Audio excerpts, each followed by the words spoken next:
Hello, I'm Lauren Taylor. This is the Al Jazeera Newshour, live from London. Coming up, Turkey's President Recep Tayyip Erdogan agrees to back Sweden's bid to join NATO after holding up its accession since last year. Surprise as the Kremlin reveals President Putin hosted Wagner leader Yevgeny Prigozhin in Moscow 5 days after his brief mutiny. After days stranded at the Libyan border, reports that African migrants have been bussed back to Tunisia.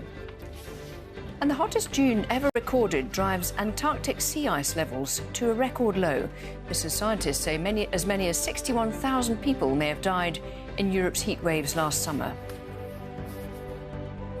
In sport, world number one Carlos Alcaraz is into the quarter-finals at Wimbledon. The Spaniard beating former finalist Matteo Berrettini to stay on track to win this title for the first time.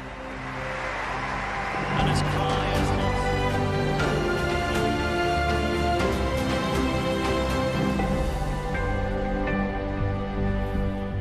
Turkey has agreed to advance Sweden's bid for NATO membership, paving the way for the Nordic nation to join the military alliance.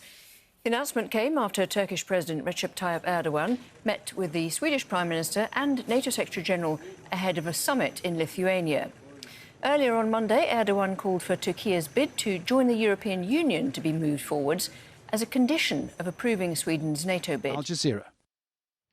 Coming up on this news hour from London, US President Joe Biden visits Britain and hails relations between the two allies as rock solid, despite controversy over his decision to provide Ukraine with cluster munitions.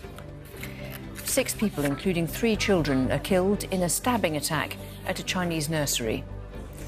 And in sport, the defending champions are warming up nicely for the Women's World Cup. Andy will be here with that story. Who has 2 goals on the day? What a...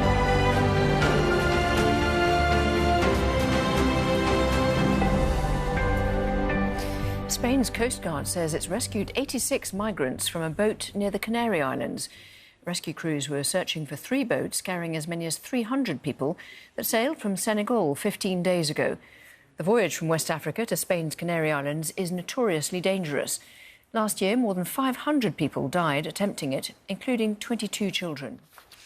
Global sea surface temperatures are also at a record high for the months of May and June.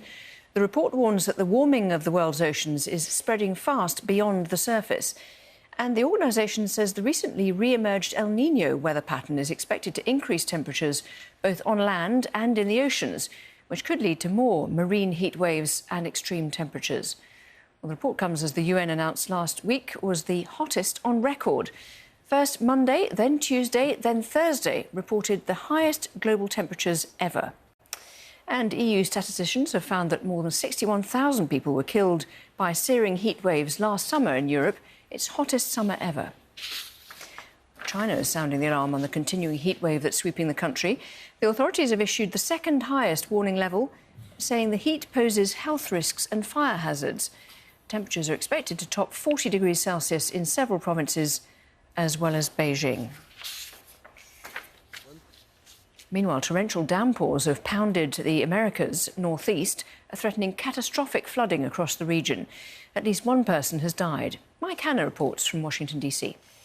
Now, residents of South Africa's economic hub, Johannesburg, have been stunned by the first snowfall in more than a decade. Parts of South Africa regularly receive snowfall during winter, but Johannesburg's last sprinkling was in August 2012. The South African Weather Service says several cities in the Gauteng province recorded their coldest temperatures so far this year. Lots more still to come this hour. Stepping back in time, thousands of Bosnians marched to remember the Srebrenica genocide. The gas pipeline Argentina hopes will help it out of its economic crisis. Plus, no, it's wrong decision. A bad-tempered finish to this teenager's Wimbledon run. Andy's here with that story in sport.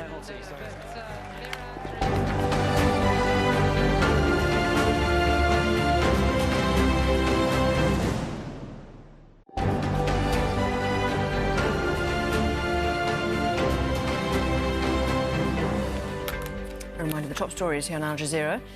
Turkish President Recep Tayyip Erdogan has agreed to back Sweden's bid to join NATO. Earlier in the day, Erdogan said Ankara would support Sweden's accession on the condition that Turkey's bid for European Union membership was revived. Kremlin has revealed that Russian President Vladimir Putin met Wagner mercenary leader Yevgeny Prigozhin 5 days after his failed mutiny. Prigozhin ordered his troops to march on Moscow last month, but the rebellion was called off after he reached a deal with Putin. And Tunisian media is reporting that African migrants stranded on the border with Libya have been put onto buses by the military and transported to various locations within Tunisia. 700 people were detained by Tunisian security forces last week after recent anti-migrant protests in Sfax. Ahead of this week's NATO summit, US President Joe Biden stopped off in London, where he called America's relationship with the UK rock solid. He met Prime Minister Rishi Sunak and discussed the war in Ukraine, including Washington's controversial decision to supply Kyiv with cluster munitions. Biden also met King Charles for the first time since he took the throne. Harry Fawcett reports from London. Still ahead this news hour. Believe the hype. The NBA's #1 draft pick gives fans a taste of what he's capable of. That's coming up in sport.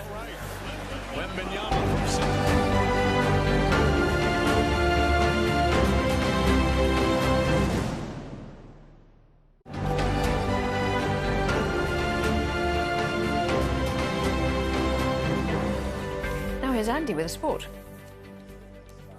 Thank you so much, Lauren. Well, the quarter-final lineup at Wimbledon is complete, and for the very first time it includes the men's world #1, Carlos Alcaraz. He showed plenty of fighting spirit on centre court to get past the 2021 runner-up, Matteo Berrettini. Alcaraz dropping the first set, recovered to win in 4. He'll face another 20-year-old Holger Rune next. That's on Wednesday for a place in the semis. And Hawaii has another major golf champion after Alison Kapus won the US Women's Open at Pebble Beach. A final round of 69 at the famous old course, enough for her to finish 3 shots clear of the field and secure the biggest victory of her career. Comes also with the biggest prize ever awarded in a women's major of $2 million. Kapus is the second player from Hawaii to win this trophy. The first was Michelle Wie, who retired from the professional game after missing the cut at this event. OK, that is how sports looking for now. Let's go back to London one last time to Lauren. Andy, thank you very much indeed. And that's it from me, Lauren Taylor, for this news hour. I'll be back in just a moment with another full roundup of the day's news. Thanks very much for watching. Bye for now.